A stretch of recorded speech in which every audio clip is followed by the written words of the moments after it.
Estaba parada frente al espejo del baño cuando vi la transferencia. 500,000 pesos. De la cuenta de mi exnovio. A mi cuenta. Con una nota que decía, perdón no es suficiente. Pero es lo único que tengo. Habían pasado 3 años desde que me dejó. 3 años desde que descubrí que me había estado robando mientras yo dormía en su cama. 3 años desde que la policía me dijo que no podían hacer nada porque yo le había dado acceso a mis cuentas voluntariamente. Y ahora me mandaba 500,000 pesos. 500,000 pesos que no eran ni la mitad de lo que me había robado. 500,000 pesos que venían con una nota que no explicaba nada. Marqué su número. El que había bloqueado hace 3 años. El que juré que nunca volvería a marcar. Contestó al segundo tono. Marina, dijo su voz. Esa voz que todavía reconocía aunque no quisiera. ¿Qué es esto?, pregunté. Es lo que pude juntar. Sé que no es todo. Pero es un inicio. ¿Un inicio de qué? De devolverte lo que te quité. Colgué. Temblando. No de miedo. De rabia. Porque 3 años atrás ese hombre me había robado 1,200,000 pesos. Y ahora me mandaba 500,000 como si eso arreglara algo.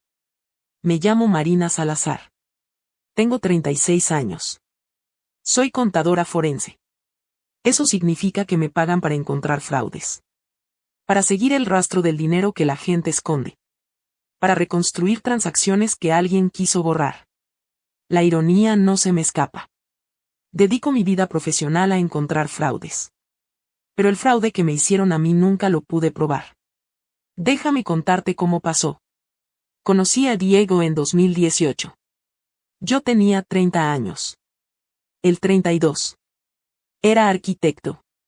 Trabajaba en un despacho mediano en Ciudad de México. Buen sueldo. Buena presencia. Buen conversador.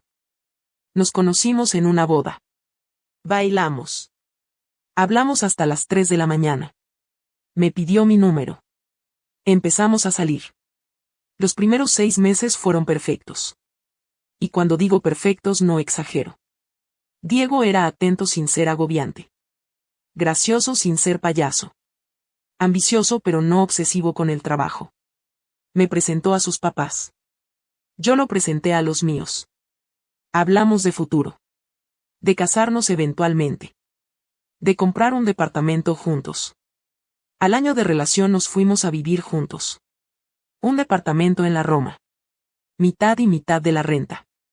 Mitad y mitad de los gastos. Todo normal. Todo sano. Todo funcional. Hasta que no lo fue. El primer retiro extraño apareció en mi estado de cuenta en marzo de 2020. 20,000 pesos. Transferencia a una cuenta que yo no reconocía. Le pregunté a Diego. Me dijo que había sido él. Que necesitaba pagar un proveedor urgente para un proyecto freelance y su cuenta estaba bloqueada por mantenimiento del banco. Te lo devuelvo en 2 semanas, me dijo. Me lo devolvió en 1 semana. Problema resuelto. Oh, eso pensé. El segundo retiro fue en mayo. 30,000 pesos. Misma explicación. Proveedor urgente. Cuenta bloqueada. Te lo devuelvo pronto. Me lo devolvió. El tercero fue en julio. 40,000 pesos. Y el cuarto. Y el quinto. Cada vez me lo devolvía. A veces en 1 semana. A veces en 3. Pero siempre me lo devolvía. Yo le había dado acceso a mi cuenta online porque vivíamos juntos y a veces él pagaba servicios desde ahí cuando yo no estaba. Era más práctico. O eso justificaba. Para diciembre de 2020 había prestado aproximadamente 300,000 pesos acumulados. Todos devueltos. Sin intereses pero devueltos. No me gustaba. Pero tampoco me parecía alarmante. Eran préstamos entre pareja. Él siempre me los regresaba. Y entonces llegó 2021. En enero de 2021, Diego me propuso algo. Tengo una oportunidad de inversión, me dijo. Un amigo está desarrollando un fraccionamiento en Querétaro. Busca inversionistas. Rendimiento garantizado del 20% en 6 meses. 20%, pregunté. Eso suena demasiado bueno. Es porque es etapa temprana. Necesitan capital para terminar las primeras casas y las pueden vender más caras. ¿Cuánto estás invirtiendo tú? 200,000 pesos. ¿Y cuánto me estás pidiendo que invierta yo? Lo que puedas. 50. 100. Lo que te sientas cómoda. Lo pensé. Tenía ahorros. Tenía trabajo estable. Y Diego nunca me había mentido sobre dinero. Siempre me había devuelto lo que prestaba. 100,000, dije. Pero quiero ver el contrato. Me mostró un contrato. Se veía legítimo. Nombre de la empresa desarrolladora. Firma del director. Términos claros. Transferí 100,000 pesos. 6 meses después, en julio, Diego me dio 120,000 pesos. Tu inversión más rendimientos, me dijo. 20,000 pesos de ganancia. En 6 meses. ¿Hay más oportunidades así?, pregunté. Diego sonrió. Siempre hay más oportunidades. Entre julio de 2021 y marzo de 2022 invertí otras 4 veces. Cada vez cantidades más grandes. 200,000. 300,000. 400,000. Cada vez con rendimientos del 15 al 20%. Cada vez Diego me mostraba contratos. Me mostraba transferencias de regreso. Me mostraba que el dinero trabajaba. Para marzo de 2022 había invertido un total de 1.200.000 pesos acumulados. Considerando los rendimientos que me habían pagado, mi capital inicial más ganancias sumaba aproximadamente 1.400.000. Y entonces Diego desapareció. No desapareció literalmente. No se fue del departamento de un día para otro. Fue más sutil que eso. En abril me dijo que tenía que viajar a Monterrey por trabajo. 2 semanas. Te transfiero mi parte de la renta, me dijo. No lo hizo. Le marqué. No contestó. Le mandé mensajes. Respondía con evasivas. Ocupado. Te hablo luego. Tengo junta. Revisé mi cuenta bancaria. La última inversión que había hecho en marzo, de 400,000 pesos, debía vencerse en junio. Faltaban 2 meses. Esperé. Diego volvió en mayo. Pero volvió diferente. Distante. Irritable. Evitando conversaciones. ¿Estás bien?, le pregunté. Solo estresado con trabajo. ¿Y la inversión de marzo? ¿Todo va bien? Sí. Todo bien. Te pagan en junio como quedamos. Junio llegó. No me pagaron. Le pregunté a Diego qué estaba pasando. Me dijo que había un retraso. Que el proyecto se había atrasado. Que me pagarían en agosto.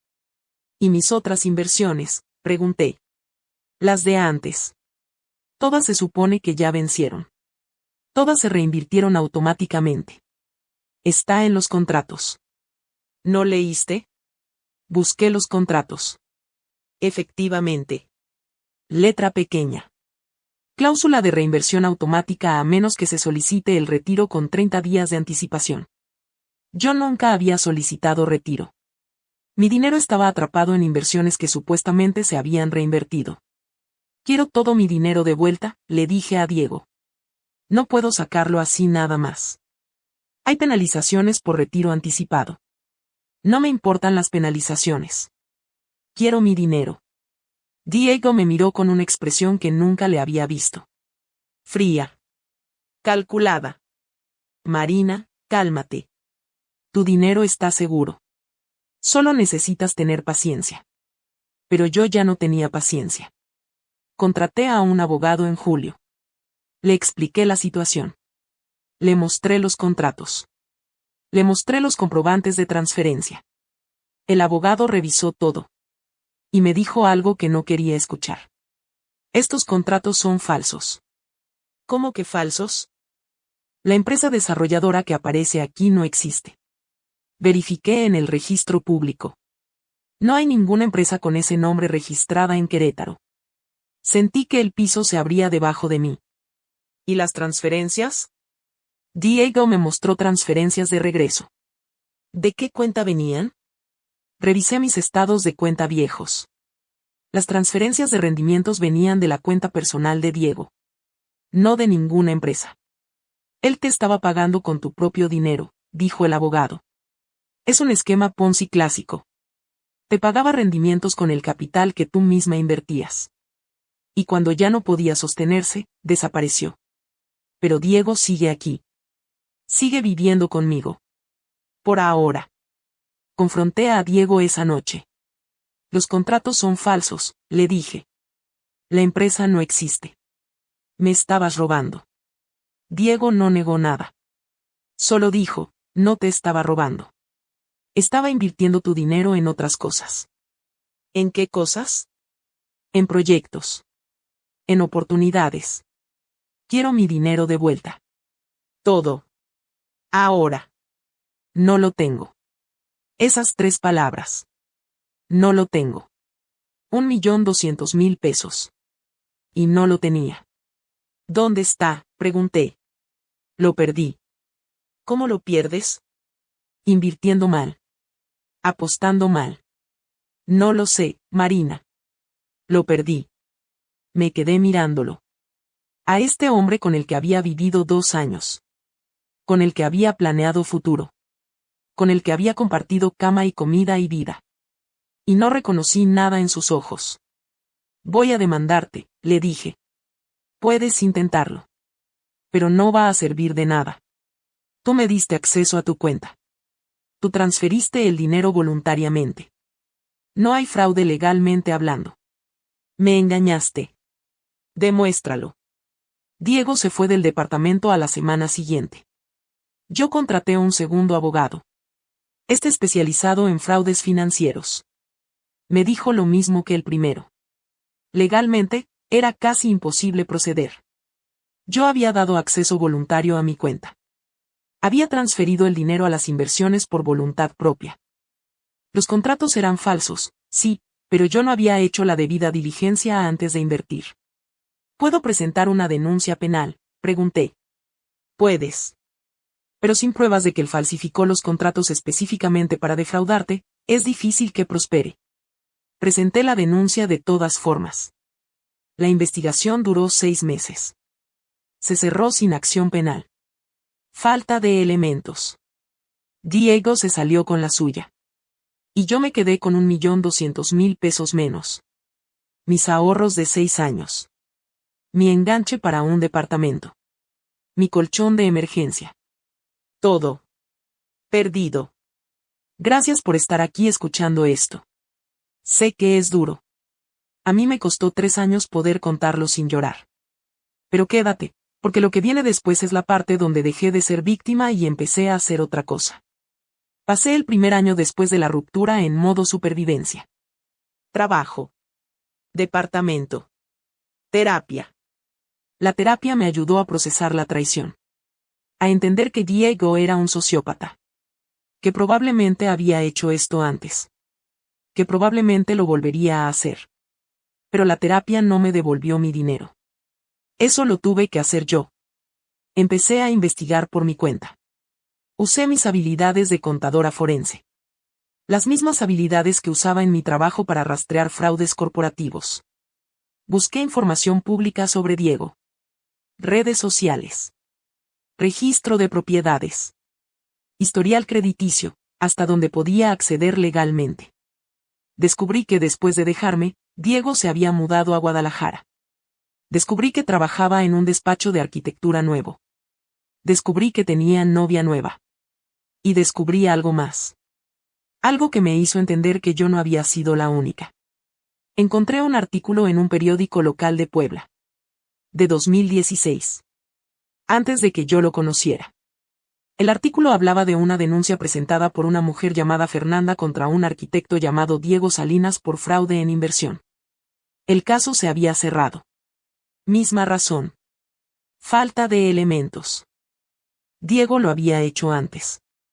Y probablemente lo volvería a hacer con la novia nueva. Contraté a un investigador privado en 2023. Le pagué 20.000 pesos para que siguiera a Diego durante un mes. El investigador me dio un reporte completo. Diego vivía en un departamento en Guadalajara.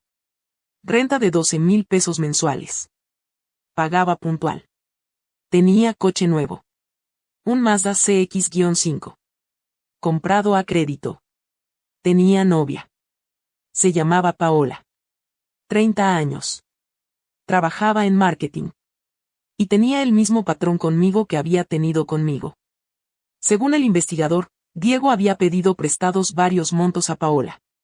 20,000 aquí. 30,000 allá. Siempre devueltos. Estaba preparando el terreno. Hice algo que probablemente no debía hacer. Le mandé un mensaje a Paola por Instagram. Hola. No me conoces. Pero necesito hablarte de Diego. Paola me bloqueó. Lo intenté de nuevo desde otra cuenta. Con más información. Diego me robó 1,000,000 de pesos. Tiene un patrón. Por favor, solo escúchame. Esta vez Paola respondió. ¿Quién eres? Su ex. De hace 3 años. Viví con él 2 años. Me robó con un esquema de inversiones falsas. Eso es mentira. Diego no es así. Le mandé capturas de pantalla. De los contratos falsos. De las transferencias. De la denuncia penal. Paola dejó de responder. 2 semanas después, Diego me mandó un mensaje. Deja en paz a Paola. O te demando por acoso. No respondí. Pero tampoco me detuve. En 2024, 2 años después de que Diego me dejó, algo cambió. Recibí un mensaje de Paola. Tenías razón. Me pidió que invirtiera 200,000 pesos. Le dije que no. Cortamos. Le pregunté si quería presentar denuncia. Me dijo que no. Que solo quería olvidarse de él. Pero me dio algo valioso. Me dio información sobre las finanzas de Diego que ella había visto mientras estaban juntos. Me dijo que Diego tenía deudas. Muchas deudas. Con bancos. Con tarjetas de crédito. Con personas. Me dijo que había escuchado conversaciones telefónicas donde Diego le pedía prestado a su familia. A sus amigos. A cualquiera que pudiera. Diego estaba quebrado. Y eso me dio una idea. Si Diego estaba quebrado, significaba que no tenía mi dinero guardado en algún lugar. Significaba que lo había gastado. O perdido. O lo que fuera que hiciera con él. Pero también significaba algo más. Significaba que si yo lo presionaba lo suficiente, si le hacía la vida imposible, él no tendría recursos para defenderse legalmente. Contraté a un tercer abogado. Especializado en cobranza. Le expliqué la situación. Le mostré toda la documentación. Me dijo, no podemos ganar en corte. Pero podemos hacer que su vida sea tan incómoda que prefiera pagarte para que te vayas. ¿Cómo? Demandas. Muchas demandas. Civiles. Por cada transferencia. Por daño moral. Por lo que sea que podamos argumentar. No importa si las ganamos. Importa que tiene que pagar abogados para defenderse. Y si está quebrado, no va a poder. Era guerra de desgaste. Empezamos en marzo de 2024. Presenté 4 demandas en 3 meses. Una por fraude. Una por daño moral. Una por incumplimiento de contrato verbal. Una por enriquecimiento ilícito. Cada demanda requería que Diego contratara a abogado. Cada abogado costaba. Diego me llamó en mayo. ¿Qué quieres?, me preguntó. Quiero mi dinero. No lo tengo. Entonces véndelo todo. Tu coche. Tu ropa. Tu computadora. No me importa. Consíguelo. ¿Estás loca? No. Estoy decidida. Y voy a hacer que cada día de tu vida sea un infierno hasta que me pagues. Colgó. Pero yo no paré. Presenté 2 demandas más. Contacté a su despacho de arquitectura. Les mandé toda la documentación. Les dije que su empleado era un defraudador. No lo despidieron. Pero sé que tuvieron conversaciones incómodas con él. Contacté a su familia. Les mandé cartas certificadas. Explicándoles lo que su hijo había hecho. Su mamá me llamó. Llorando. diciéndome que Diego ya les había pedido prestado todo lo que podían darle. Que ella no sabía que me había robado a mí también. Le dije que no quería nada de ella. Solo quería que supiera quién era su hijo realmente. Cada acción que tomaba era legal. Cada movimiento estaba dentro de mis derechos. Pero el efecto acumulado era devastador para Diego. Y yo lo sabía. Y no me importaba. En agosto de 2024, 2 años y medio después de que me robara, Diego hizo algo inesperado. Me mandó 50,000 pesos. Sin nota. Sin explicación. Solo la transferencia. Un mes después, otros 50,000. Y otro mes después, otros 50. No eran cantidades que resolvieran nada. Pero eran pagos. Pagos que me decían, estoy cediendo. Estoy tratando de que pares. Seguí presionando. Seguí con las demandas. Seguí haciendo su vida imposible. Y seguí recibiendo pagos. 50,000 cada mes. A veces 60. Una vez 100. Para diciembre de 2024 había recuperado 300,000 pesos. Faltaban 900,000. Y entonces, en enero de 2025, llegó la transferencia grande. 500,000 pesos. Con la nota, perdón no es suficiente. Pero es lo único que tengo. Marqué su número después de ver esa transferencia. Ya sabes lo que pasó. Ya te lo conté al inicio. Diego me dijo que era lo que pudo juntar. Que era un inicio. Lo que no te conté es lo que pasó después de que colgué. Me senté en el piso de mi departamento. Con mi teléfono en la mano. Con 800,000 pesos recuperados de 1,200,000. Y me pregunté, ¿cuándo es suficiente? ¿Cuándo dejas de perseguir? ¿Cuándo dejas de presionar? ¿Cuándo aceptas que recuperaste lo que pudiste recuperar y que el resto está perdido para siempre? ¿O sigues hasta destruirlo completamente? Esa era la pregunta real. Y no tenía respuesta todavía. Pero estaba a punto de encontrarla. 3 días después de recibir los 500,000 pesos, Diego me llamó otra vez. No contesté. Me mandó un mensaje, necesito hablar contigo. En persona. Respondí, no hay nada que hablar. Por favor. Ese por favor me detuvo. Diego nunca decía por favor. Era orgulloso. Manipulador. Pero no suplicante. Algo había cambiado. Acepté verlo. Nos vimos en un café en La Condesa. Neutral. Público. Seguro. Diego llegó 10 minutos tarde. Se veía distinto a como lo recordaba. Más delgado. Ojeras. El tipo de cansancio que no es de una noche sino de meses acumulados. Se sentó frente a mí sin saludar. Gracias por venir, dijo. Tienes 10 minutos. Necesito que pares. ¿Parar qué? Las demandas. El acoso. Todo. Me reí. No con humor. Con amargura.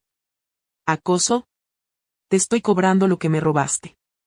Ya te mandé 800,000 pesos. Es más de la mitad de lo que invertiste.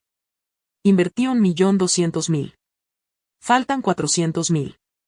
No los tengo, Marina. No tengo nada. Me declaré en bancarrota hace 2 meses. Eso me detuvo. ¿Bancarrota? Sí. Las demandas que presentaste generaron tantos gastos legales que no pude pagar mis otras deudas. Los bancos ejecutaron. Me quitaron todo. Eso no es mi problema. Lo sé. Pero quiero que sepas que los 500,000 pesos que te mandé en enero los conseguí vendiendo mi coche. Es lo último que tenía de valor. Se quedó callado un momento. Luego agregó, ya no tengo nada más que darte. Literalmente. Vivo en un cuarto rentado. Trabajo para pagar la renta y la comida. No tengo ahorros. No tengo propiedades. No tengo nada. ¿Y quieres que sienta lástima por ti? No. Quiero que aceptes que recuperaste lo que se pudo recuperar. Y que me dejes intentar reconstruir mi vida. Me quedé mirándolo. Buscando señales de manipulación. Buscando el juego oculto. Pero lo que vi fue algo diferente. Cansancio real. Derrota real. ¿Por qué lo hiciste?, le pregunté. ¿Por qué me robaste? Diego respiró hondo. Porque podía. Y porque pensé que podría salirme con la mía. ¿Y las otras?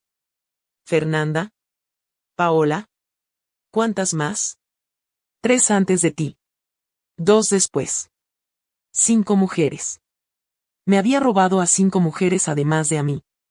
¿Y a ellas también les devolviste algo? No. Tú eres la primera que me persiguió lo suficiente para que no pudiera escapar.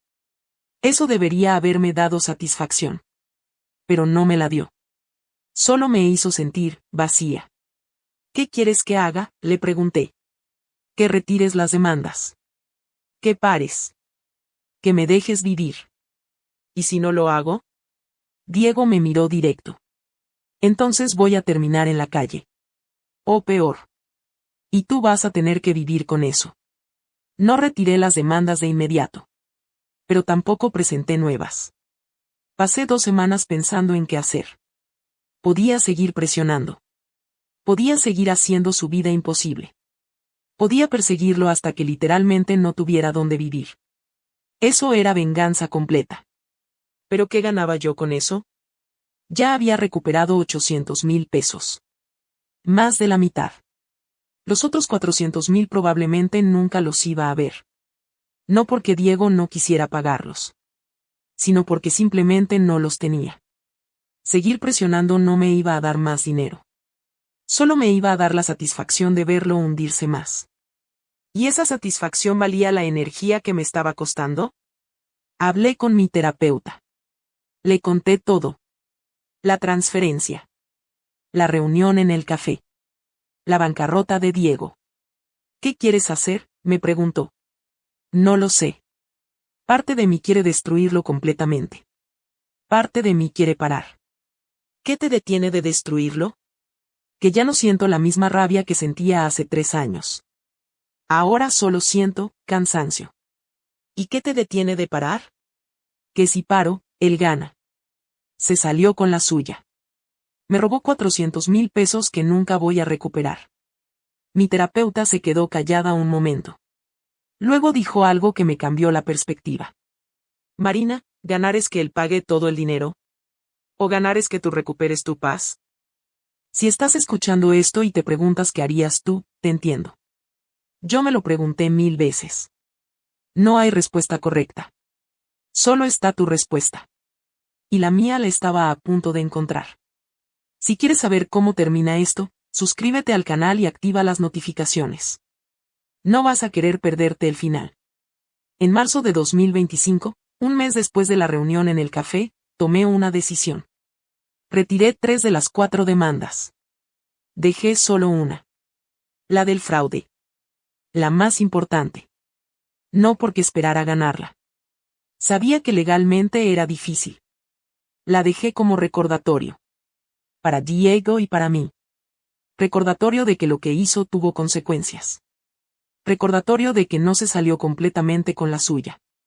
Pero dejé de presionarlo activamente. Dejé de contactar a su familia.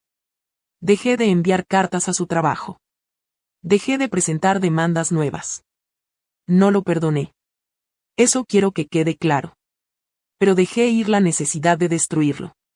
2 semanas después de retirar las demandas, recibí otra transferencia. 50,000 pesos. Con una nota, sé que no arregla nada. Pero voy a seguir pagando. Aunque me tome años. Y siguió pagando. 50,000 en abril. 30,000 en mayo. 20,000 en junio. Cantidades irregulares. Cuando podía. Pero constantes. Para diciembre de 2025 había recuperado 1,000,000 de pesos del 1,200,000 originales. Faltaban 200,000. Y en enero de 2026, 4 años después de que me robara, recibí la transferencia final. 200,000 pesos. Con una nota, esto es todo. Estamos a mano. No estábamos a mano. Porque no era solo sobre el dinero. Era sobre la confianza que me robó.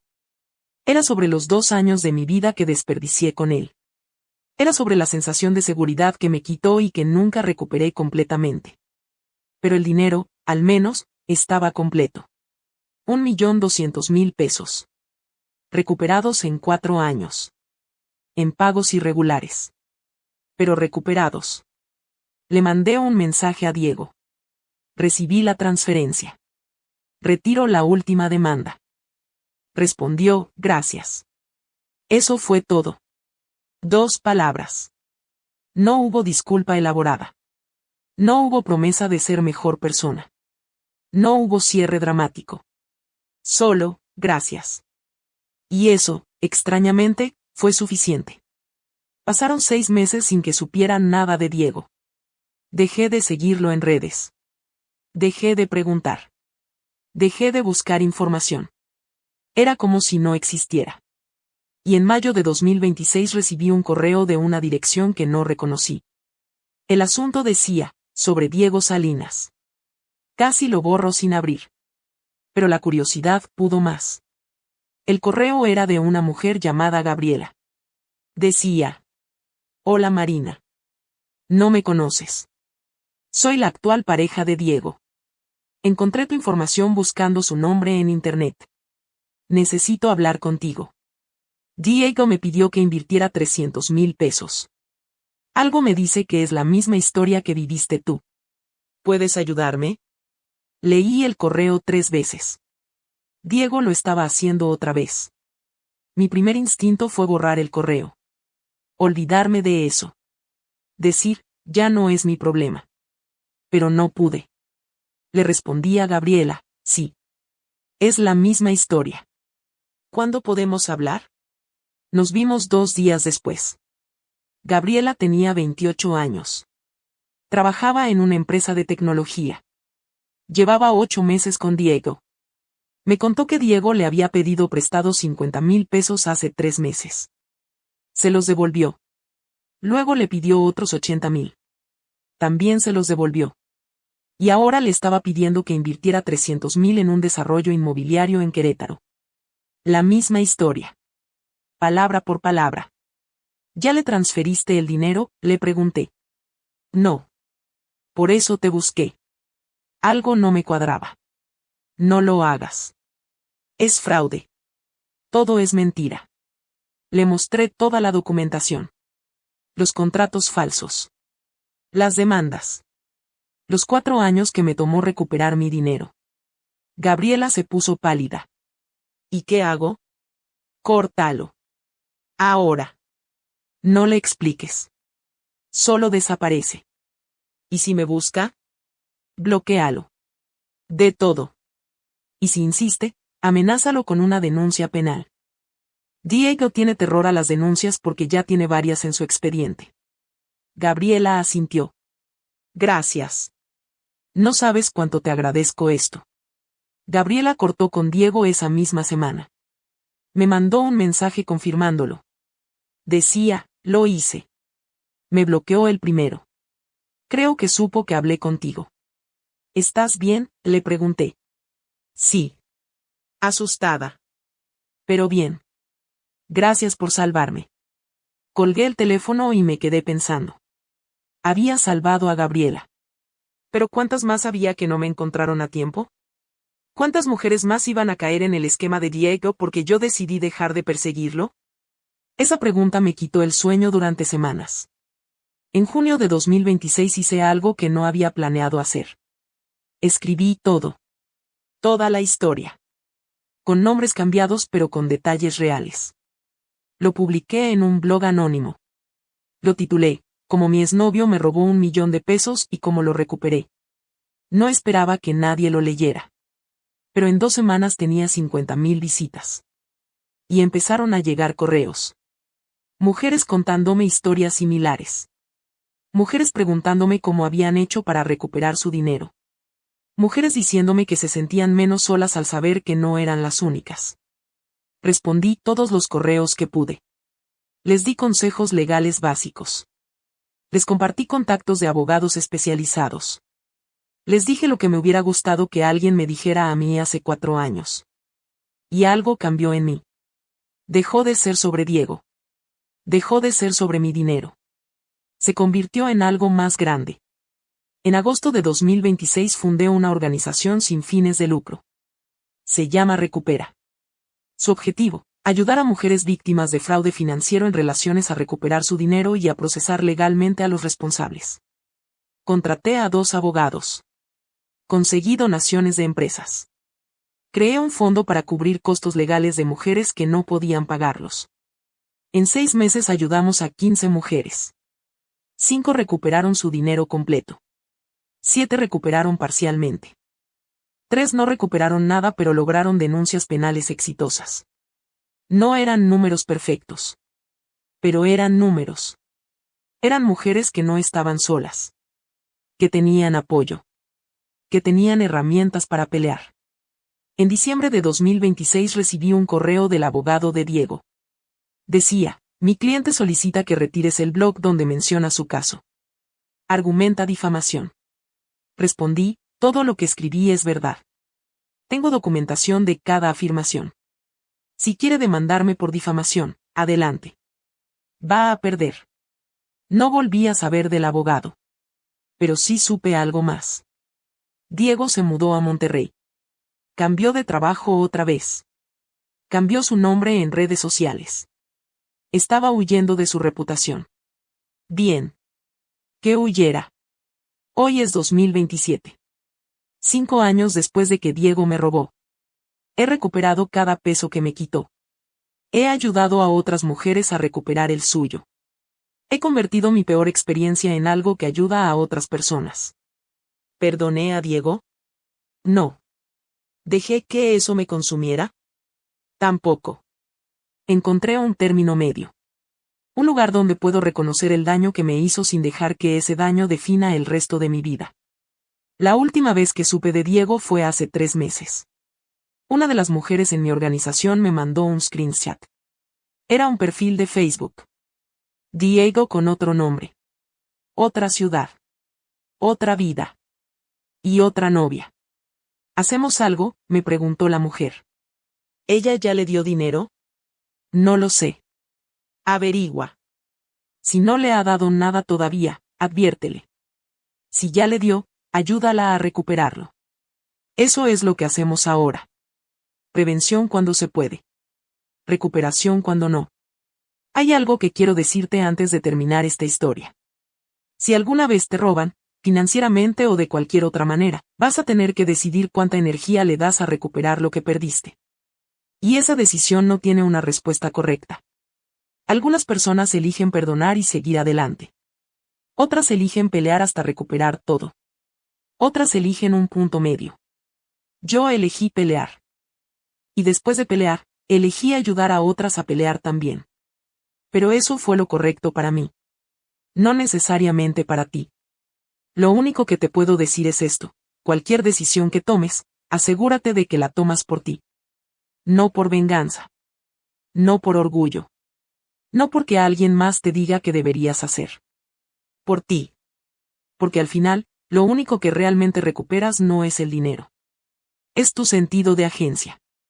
Tu capacidad de decidir. Tu poder de convertir algo horrible en algo que tiene sentido. Yo recuperé mi $1.200.000. Pero lo que realmente recuperé fue la certeza de que nadie me vuelve a robar sin consecuencias. Y eso no tiene precio. En marzo de 2027, 5 años después de que Diego me robara, recibí una llamada inesperada. Era de un fiscal de la Ciudad de México. Marina Salazar, preguntó. Sí. Habla el licenciado Ramírez. De la Fiscalía Especializada en Delitos Financieros. Estamos investigando un caso de fraude masivo y su nombre apareció en nuestros registros. El corazón se me aceleró. ¿Qué tipo de fraude? Un esquema Ponzi operado por un hombre llamado Diego Salinas. Tenemos 12 denuncias formales. Una de ellas es suya, de 2022. 12 denuncias. Diego había seguido haciéndolo. Y ahora, finalmente, lo habían alcanzado. ¿Qué necesitan de mí?, pregunté. Necesitamos que testifique. Usted tiene la documentación más completa de todas las víctimas. Su caso es el más antiguo que tenemos registrado. ¿Y qué pasará con Diego? Si logramos probar el patrón sistemático de fraude, Estamos hablando de 5 a 10 años de prisión. La primera audiencia fue en mayo. Llegué a los juzgados de la Ciudad de México con mi abogado. El mismo que me había ayudado con las demandas civiles. Nos sentamos en una sala pequeña. Había otras 6 mujeres. Todas víctimas de Diego. Algunas las reconocí de correos que me habían mandado después de leer mi blog. Otras eran completamente desconocidas. El fiscal nos explicó el caso. Diego había operado el mismo esquema durante 9 años. Desde 2015 hasta 2024. 12 víctimas confirmadas. 1.800.000 pesos acumulados en fraudes comprobables. La más reciente era una mujer de 25 años que había perdido 400.000 pesos 3 meses atrás. La mayor de todas era una señora de 60 años que había perdido 300.000 pesos de su retiro. Todas contamos nuestras historias. Una por una. Y mientras escuchaba, entendí algo. Yo había sido la afortunada. Porque yo había recuperado mi dinero. Las otras no. Diego fue arrestado en junio. No en Monterrey donde vivía ahora. En Guadalajara, donde había vuelto temporalmente para ver a su familia. Las noticias locales cubrieron el arresto. Salió en los periódicos. Arquitecto detenido por fraude a múltiples mujeres. Vi las fotos. Diego con esposas. Subiendo a una patrulla. Con la cabeza agachada. Parte de mí sintió satisfacción. Parte de mí sintió nada. Era raro. Había pasado 4 años persiguiéndolo. Y ahora que finalmente lo habían atrapado, no sentía la victoria que había imaginado. Solo sentía cierre. El juicio empezó en agosto. Duró 3 semanas. Testifiqué el 5º día. Me senté frente al juez. El abogado defensor de Diego intentó desacreditar mi testimonio. Argumentó que yo había recuperado mi dinero. Que no había daño permanente. Que mi caso no era relevante para los otros. El fiscal respondió, el hecho de que la señorita Salazar haya recuperado su dinero después de 4 años de lucha legal no cambia que el acusado cometió fraude. De hecho, demuestra el patrón sistemático. Demuestra que sabía exactamente lo que hacía. Mostró mi documentación. Los contratos falsos. Las transferencias. Los correos. Todo. El juez escuchó en silencio. Al final de mi testimonio me preguntó, señorita Salazar, ¿qué espera de este proceso? Que Diego no pueda volver a hacerle esto a nadie más, respondí. Diego testificó en la 2ª semana. Yo estaba en la sala cuando lo hizo. Su abogado le había aconsejado declararse culpable de algunos cargos menores para negociar una sentencia reducida. Diego lo hizo. Admitió haber cometido fraude. Admitió haber usado esquemas Ponzi. Admitió haber engañado a múltiples mujeres. Pero cuando el juez le preguntó por qué lo había hecho, Diego dijo algo que me sorprendió. Porque tenía una adicción al juego, dijo. Perdía dinero en apuestas. Necesitaba conseguir más para cubrir mis deudas. El fraude era la forma más fácil. No sé si era verdad. Probablemente era otra manipulación. Otra manera de justificar lo injustificable. Pero el juez lo escuchó. Y cuando dictó sentencia 2 semanas después, consideró la adicción como atenuante. Diego fue sentenciado a 6 años de prisión. No 10. 6. Y con posibilidad de reducción por buena conducta. Salí de los juzgados el día de la sentencia sintiendo algo raro. No era satisfacción completa. Pero tampoco era decepción. Era aceptación. Diego iría a prisión. No tanto tiempo como yo hubiera querido. Pero tiempo suficiente para que su vida cambiara. Tiempo suficiente para que entendiera que las acciones tienen consecuencias. Y las otras víctimas tenían ahora un precedente legal. Podían demandar civilmente con la sentencia penal como respaldo. No todas recuperarían su dinero. Pero todas tendrían justicia. 2 meses después de la sentencia, en octubre de 2027, recibí una carta. Era de Diego. Desde la prisión. Casi la tiro sin abrir. Pero la curiosidad ganó. La carta decía: Marina. Sé que no me debes nada. Sé que probablemente ni siquiera leas esto. Pero necesito escribirlo de todas formas. Tenías razón en todo. Soy un manipulador. Soy un ladrón. Soy todo lo que dijiste que era. Pasé 5 años diciéndome que no era tan malo. Que las mujeres a las que robé podían recuperarse. Que yo necesitaba el dinero más que ellas. Pero estar aquí, con tiempo para pensar, me hizo entender algo. No robé por necesidad. Robé porque podía. Porque me sentía inteligente haciéndolo. Porque disfrutaba salirme con la mía. Eso me hace peor de lo que pensaba. No espero que me perdones. No te estoy pidiendo eso. Solo quiero que sepas que si no hubieras peleado como peleaste, yo habría seguido haciendo esto hasta que alguien más me detuviera. O hasta que nadie pudiera detenerme. Tú me detuviste. Salvaste a mujeres que ni siquiera conoces. Mujeres que nunca me conocieron porque leían tu blog y me evitaban. Gracias por eso. No por mí. Por ellas. Diego. Leí la carta 2 veces. No sé si creerle. No sé si era genuina o solo otra manipulación. Pero decidí que no importaba. Porque esta historia nunca fue sobre si Diego cambiaba o no. Fue sobre si yo podía recuperar lo que me quitó. Y lo hice. Fue sobre si podía ayudar a otras. Y lo hice. Fue sobre si podía convertir algo horrible en algo útil. Y lo hice. Eso era suficiente. Hoy, en 2028, 6 años después de que Diego me robara, mi vida es completamente diferente. Sigo trabajando como contadora forense. Pero ahora también dirijo Recupera, la organización que fundé.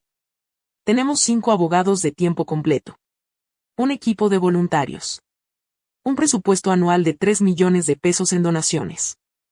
Hemos ayudado a 120 mujeres en los últimos 2 años. 80 recuperaron su dinero total o parcialmente. 40 no recuperaron nada pero lograron sentencias penales contra sus agresores. No son números perfectos. Pero son números reales. Son vidas cambiadas. Son mujeres que no están solas. Recientemente di una plática en una universidad. Me invitaron a hablar sobre fraudes financieros en relaciones. Sobre cómo identificarlos. Sobre cómo protegerse. Al final, una chica de 23 años levantó la mano. ¿Cómo sabes en quién confiar?, preguntó. Si tu pareja te puede hacer eso, ¿cómo vuelves a confiar en alguien? Es una pregunta que me he hecho 1000 veces. Y esta fue mi respuesta. No confías ciegamente. Confías con ojos abiertos. Verificas. Preguntas. Mantienes tus finanzas separadas hasta que haya razones reales para unirlas. Y si algo te parece raro, no ignoras esa sensación. La investigas. Pero eso suena agotador, dijo la chica. Lo es, admití. Pero es menos agotador que perder 1 millón de pesos. Hace 2 meses empecé a salir con alguien nuevo. Se llama Andrés. Es abogado. 38 años. Divorciado. Sin hijos. En nuestra tercera cita le conté toda la historia de Diego. Esperaba que se asustara. Que pensara que venía con demasiado equipaje. En lugar de eso, dijo, gracias por contármelo. Y quiero que sepas que entiendo si necesitas tiempo antes de confiar en mí completamente. ¿No te asusta?, pregunté. Me asusta lo que te hicieron. No me asusta quién eres ahora. Llevamos 3 meses saliendo. Nuestras finanzas están completamente separadas. Él nunca me ha pedido dinero prestado. Yo nunca se lo he ofrecido. No sé si va a durar. No sé si algún día voy a poder confiar en alguien como confié en Diego. Pero estoy intentándolo. Y eso, después de todo lo que pasé, es más de lo que pensé que sería posible. La semana pasada recibí un correo de Gabriela. La mujer que salvé de invertir con Diego hace 2 años. Decía, Marina, quiero que sepas que me comprometí. Con un hombre que me trata bien. Que nunca me ha pedido dinero. Que respeta mis límites. Y parte de la razón por la que pude reconocer que él es diferente es porque tú me enseñaste qué señales buscar. Gracias. Lloré cuando leí ese correo. No de tristeza. De algo parecido a la paz. Porque eso es lo que realmente recuperé. No solo mi dinero. No solo mi agencia, sino la capacidad de ver que algo bueno puede salir de algo horrible. Quiero agradecerte por haber escuchado esta historia completa. Sé que fue larga. Sé que fue dura. Pero necesitaba contarla completa porque las historias de fraude casi nunca se cuentan completas. Se cuentan en pedazos. Se esconden por vergüenza. Y esa vergüenza es parte del problema. Si estás escuchando esto y algo de lo que dije resuena contigo, si estás en una situación parecida, o si conoces a alguien que lo está, quiero que sepas esto. No es tu culpa. Los manipuladores son buenos manipulando. Los estafadores son buenos estafando. El hecho de que cayeras en eso no te hace tonta. Te hace humana. Pero sí puedes hacer algo al respecto. Puedes documentar. Puedes buscar ayuda legal. Puedes pelear. Y si no puedes pelear sola, hay organizaciones como la mía que pueden ayudarte. No estás sola. Nunca estás sola. Déjame decirte en los comentarios, ¿has pasado por algo parecido? ¿Conoces a alguien que sí? No tienes que dar detalles si no quieres. Pero me ayudaría a saber que esta historia llegó a quien necesitaba escucharla. Y si te ayudó de alguna manera, compártela. Hay muchas mujeres, y hombres también, porque esto les pasa a todos, que necesitan saber que sí se puede salir de esto. Que sí se puede recuperar. Que sí se puede convertir el dolor en propósito. Gracias por estar aquí. Gracias por escucharme. Gracias por llegar hasta el final. Nos vemos en la próxima historia. Pero antes de irme, quiero dejarte con esto. La venganza es tentadora. La venganza promete satisfacción inmediata. Pero la justicia real, no es destruir a quien te hizo daño. Es reconstruirte tú. Y ayudar a otras a reconstruirse también. Eso es lo que aprendí en estos 6 años. Y espero que si algún día lo necesitas, tú también puedas aprenderlo sin tener que pasar por todo lo que yo pasé. Hoy es 2030. 8 años después de que Diego me robó. Diego salió de prisión hace 6 meses. Cumplió 4 años de los 6 de su sentencia. Reducción por buena conducta. No sé dónde vive ahora. No sé qué hace. No busco saberlo. Lo que sí sé es esto. Su nombre aparece en registros públicos como defraudador convicto. Cualquier mujer que busque su nombre en Google encuentra la historia completa. Su licencia de arquitecto fue revocada. No puede ejercer en México. Su familia lo desconoció públicamente. Su mamá dio entrevistas diciendo que lo apoyaba como hijo pero que condenaba lo que había hecho. Diego pagó. No como yo quería que pagara originalmente. Pero pagó. Mientras tanto, Recupera creció. Ahora operamos en 5 estados. Tenemos 15 abogados. Hemos ayudado a más de 400 mujeres. Conseguimos que se aprobara una ley estatal en la Ciudad de México que facilita la persecución de fraudes financieros en relaciones íntimas. Se llama Ley Marina aunque yo no quería que llevara mi nombre. La ley establece que cuando hay prueba de patrón sistemático de transferencias sospechosas en relaciones de pareja, se invierte la carga de la prueba. El acusado tiene que demostrar que las transferencias fueron legítimas, no la víctima que fueron fraude. No es perfecta. Pero es un inicio. Andrés y yo seguimos juntos. Nos casamos hace 1 año. Tenemos cuentas bancarias separadas y probablemente siempre las tendremos. Él lo entiende. Dice que le parece saludable de todas formas. No tenemos hijos todavía. Quizás algún día. Quizás no. Pero tenemos algo que yo no pensé que volvería a tener, una relación basada en confianza real. No confianza ciega. Confianza construida día a día con acciones consistentes. La última vez que supe de Diego fue hace 3 meses. Una de las voluntarias de Recupera me mandó un screenshot. Diego tenía un perfil en LinkedIn. Trabajaba como vendedor de seguros. En Tijuana. Usaba su nombre real. Pero su foto era vieja. De antes de la prisión. No había nada ilegal en eso. Había cumplido su condena.